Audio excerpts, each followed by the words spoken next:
Everyone, welcome to mathematics with पौर्णिमा।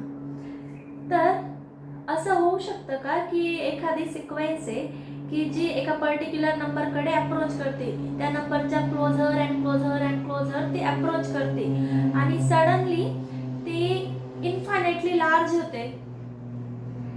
जसं की something like आपण सिक्वेन्स कन्सिडर करू 1/n। तर 1/n ही सिक्वेन्स सगळ्यांना फॅमिलियर आहे। तर हिचे नंबर्स कसे मिळतात 1, 1/2, 1/3, 1/4, 1/5 या पद्धतीने। तर ही जी सिक्वेन्स आहे ती 0 कडे अप्रोच करते आणि असं शक्य आहे का की ती 0 कडे अप्रोच करत असताना लगेच कुठेतरी ती इन्फिनिटी कडे अप्रोच करायला लागते किंवा इन्फिनिटी कडे शिफ्ट होते। तर हे असं शक्य आहे का? तर आजच्या व्हिडिओमध्ये आपल्याला ते आन्सर प्रूव्ह करायचे की no, it is not possible. एखादी सिक्वेन्स जी कॉन्व्हर्जंट आहे, जी एखाद्या पर्टिक्युलर नंबरकडे अप्रोच करते आणि ती सडनली इन्फिनिटी नाही होऊ शकत, ती सडनली इन्फिनिटीकडे अप्रोच नाही करू शकत, म्हणजेच काय तर ती बाउंडेड असेल। तर आज आपल्याला प्रूव्ह करायचं आहे की every convergent sequence is bounded. पण त्याआधी आपण एक एक्झाम्पल पाहू की आपण त्याचं प्रूफ कसं देऊ शकतो। बरं, हे एक्झाम्पल कन्सिडर केलं, let an equals to 1/n। जी सिक्वेन्स मी तुम्हाला आत्ताच सांगितली, तर सिक्वेन्स कशी येते 1, 1/2, 1/3, 1/4 अँड सो ऑन। मग जेव्हा आपण n लार्ज घेतो, ॲज n बिकम्स लार्ज, जसं जसं n ची व्हॅल्यू लार्ज होत जाते तशी तशी 1/n ची व्हॅल्यू कुठे अप्रोच करत जाते तर 0 कडे। The terms becomes very close to 0। So mod of an-0 less than 1 हे कशावरून आलं तर आपल्याकडे कॉन्व्हर्जन्सची डेफिनेशन आहे। सिक्वेन्स कॉन्व्हर्जंट आहे आणि म्हणून त्या सिक्वेन्सचा आणि त्याच्या लिमिट पॉइंटचा दोघांचा जो डिफरन्स आहे तो ॲब्सोल्यूट व्हॅल्यू मॉड an-0 तो काय असेल लेस दॅन ॲप्सिलॉन। पण इथे आपण ही लेस दॅन 1 का घेतलं कारण की आपली ही जी सिक्वेन्स आहे तर ही सिक्वेन्स -1 to +1 च्या इन बिटवीन मिळून जाते। तर जेव्हा n च्या व्हॅल्यू लार्ज घेतो, आपण लार्ज कन्सिडर करतो, तेव्हा पूर्ण sequence -1 less than an less than 1 म्हणजेच काय पूर्णच्या पूर्ण sequence he open interval -1 to +1 मध्ये ट्रॅप आहे। आता पण 1 चं काय, जेव्हा आपण n ची व्हॅल्यू 1 घेतो तेव्हा तर ती 1 येते ना व्हॅल्यू an इक्वल्स टू 1। मग 1 तर त्या इंटरवल मध्ये बिलॉंग नाही करत। आपण असं ही n लार्ज साठी हे म्हटलं ना मी वाक्य की as n becomes large then the sequence trapped in open interval -1 to +1। पण ज्या काही फायनाइट टर्म्स असतात सुरुवातीच्या, तर त्या फायनाइट टर्म्स साठी आपण त्यांचा मॅक्सिमम ॲब्सोल्यूट व्हॅल्यू चूज करू शकतो आणि त्या फायनाइट नंबर ऑफ ज्या व्हॅल्यूज आहे त्यांची जी मॅक्सिमम व्हॅल्यू चूज केल्यानंतर त्या मॅक्सिमम व्हॅल्यू पासून त्या बाउंडेड असतात। तर ह्या पद्धतीने ही प्रूफ आपल्याला द्यायचं आहे, every convergent sequence is bounded. म्हणजेच काय तर ज्या लार्ज नंबर ऑफ टर्म्स असतात सिक्वेन्सच्या, ज्या एका नंबरकडे अप्रोच करतात, तर त्या लार्ज नंबर ऑफ टर्म्स म्हणजेच टेल कन्सिडर करा शेपूट, त्या सिक्वेन्सची शेपूट, तर ती कोणामुळे कंट्रोल होते तर कॉन्व्हर्जन्समुळे। आणि ज्या सुरुवातीच्या फायनाइटली मेनी टर्म्स आहेत तर त्या टर्मसाठी त्यांचा मॅक्सिमम चूज करायचा आणि त्या मॅक्सिमम मुळे ते बाउंडेड होतील।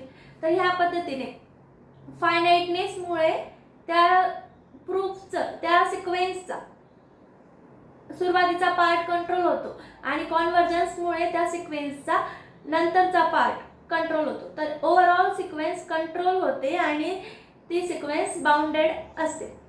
तर ह्या पद्धतीने आपल्याला प्रूफ दाखवायचे। तर मग चला पाहू। तर बघा, आपल्या थेरमचं स्टेटमेंट आहे every convergent sequence is bounded.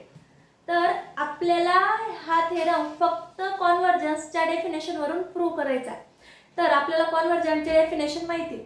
मग बघा, एक सिक्वेन्स कन्सिडर केली की जी कॉन्व्हर्जंट आहे, मग let xn be a convergent sequence. मग कॉन्व्हर्जंटची डेफिनेशन आपण आता इथे अप्लाय करू शकतो। तर डेफिनेशन कशी अप्लाय केली बघा, for every epsilon greater than 0 there exist a natural number k, capital K, such that mod of xn minus x less than epsilon for all n greater than or equals to k. तर असा एक particular के natural number exist होईल की ज्या x के पासून पुढच्या terms बघा x N काय आहे सिक्वेन्सच्या टर्म्स आहेत तर एक्स के पासून पुढच्या ज्या सगळ्या टर्म्स आहेत एक्स के प्लस 1 एक्स के प्लस 2 तर त्या सगळ्यांचा आणि एक्सचा जो डिफरन्स आहे तो लेस दॅन एप्सिलॉन असेल for every N greater than or equals to K. म्हणजे एक्स त्या सिक्वेन्सचा लिमिट पॉइंट आहे आणि त्या लिमिट पॉइंट मधला आणि ह्या सिक्वेन्सच्या टर्म्स मधला डिफरन्स जो आहे तो काय होत जाणार आहे कमी कमी होत जाणार आहे म्हणजे X N approaches to X असा याचा मीनिंग आहे. पण हे कोणासाठी आहे तर for all N greater than or equals to K साठी. के काहीतरी नॅचरल नंबर आहे तर केच्या पुढच्या सगळ्या टर्मसाठी X N minus X less than epsilon. आता इन पर्टिक्युलर आपण इथे एप्सिलॉनची व्हॅल्यू 1 चूज करू विदाउट लॉस ऑफ जनरलिटी. तर ही टर्म कशी होईल मग mod of X N minus X less than 1. तर फॉर एप्सिलॉन इक्वल्स टू 1 काय मिळेल mod of X N minus X less than 1. तर बघा आता आपण पुढे काय कन्सिडर केलेलं आहे मॉड ऑफ एक्स एन ही टर्म कन्सिडर केली फक्त. आता जर मी एखाद्या टर्म मध्ये एखादी व्हॅल्यू ऍड केली आणि सबट्रॅक्ट केली तर ती व्हॅल्यू चेंज होईल का तर नाही. जसं की आता मायनस एक्स आणि प्लस एक्स असाही काय असणार तो 0 बट आपण आपल्या सोयीसाठी ती ॲडजस्टमेंट करून घेतली. So mod of X N minus X plus X. आता पुढे इकडे कुठली प्रॉपर्टी यूज केलेली बरं this term less than or equals to mod of X N minus X म्हणजे एवढा पहिला पार्ट प्लस मॉड एक्स. तर इथे आपण प्रॉपर्टी यूज केलेली आहे ट्रायंगल इनइक्वालिटी. तर इथे तुम्हाला ते रिझन द्यायचं असतं की कुठली प्रॉपर्टी यूज केली गेलेली तर by triangle inequality. The triangle inequality ही प्रॉपर्टी काय तर mod of A plus B less than or equals to mod A plus mod B. मग इथे तुम्ही एक्स एन मायनस एक्स याला ए माना आणि एक्सला बी मानलं तर ट्रायंगल इनइक्वालिटी कशी अप्लाय झाली this term is less than or equals to mod of xn minus x plus mod x. So the reason is by triangle inequality. मग आता mod of xn minus x ही जी term आहे ती काय less than 1 आणि ही term as it is carry केली. सो याच्यामुळे इकडे इनइक्वालिटी काय आली फक्त less than 1 plus mod x आणि ही term as it is. So mod of xn is less than 1 plus mod x. हे सगळं आपण कोणासाठी पाहतोय तर for all N greater than or equals to K. K आणि केच्या पुढच्या सगळ्या एन साठी ह्या एक्स एनच्या टर्म साठी हे म्हणजे हा बाउंड आहे 1 प्लस मॉड एक्स.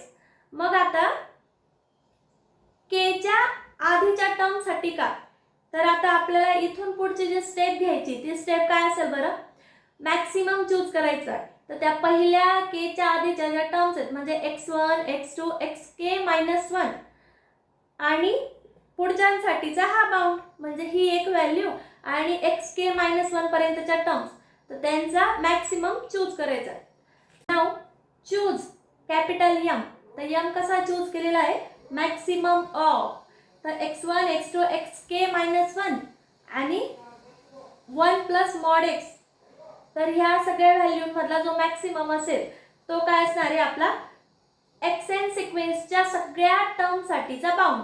म्हणजेच काय ह्या कॅपिटल एम साठी मग ही इनइक्वालिटी होल्ड होते की mod of X N less than or equals to capital M for all N greater than or for all N belongs to set of natural number. तर मग ही जी definition आहे ती कसली येते अगेन बाउंडेडनेसची. तर ती सिक्वेन्स काय होणार आहे मग बाउंडेड.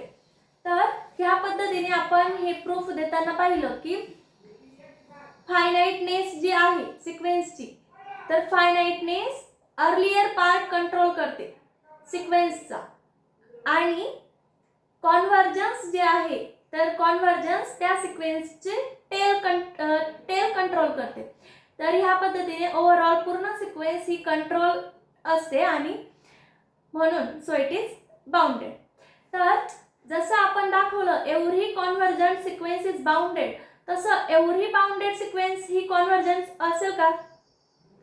तर answer is no. Every bounded sequence is not convergent. का? तर त्याचं आपल्याला एक काउंटर एक्झाम्पल दिलं की सफिशियंट आहे. तर काय काउंटर एक्झाम्पल देता येईल बरं? जसं की आपण बाउंडेड सिक्वेन्स पाहिली -1 तर -1 सिक्वेन्सच्या टर्म्स कशा येतात? -1 + 1 -1 + 1 या दोन व्हॅल्यूजमध्ये त्या जम्प करत असतात. तर ही sequence bounded by 1 mod of an less than 1. But ती सिक्वेन्स कॉन्व्हर्जंट नाही, ती कुठल्या तरी एका पर्टिक्युलर पॉइंटकडे अप्रोच करत नाही. So this sequence is bounded but not convergent. तर आज आपण every convergent sequence is bounded but every bounded sequence need not be convergent हा रिझल्ट पाहिला. सो जर व्हिडिओ आवडला असेल तर व्हिडिओला लाईक करा, शेअर करा आणि चॅनलला सबस्क्राईब करा. थँक्यू.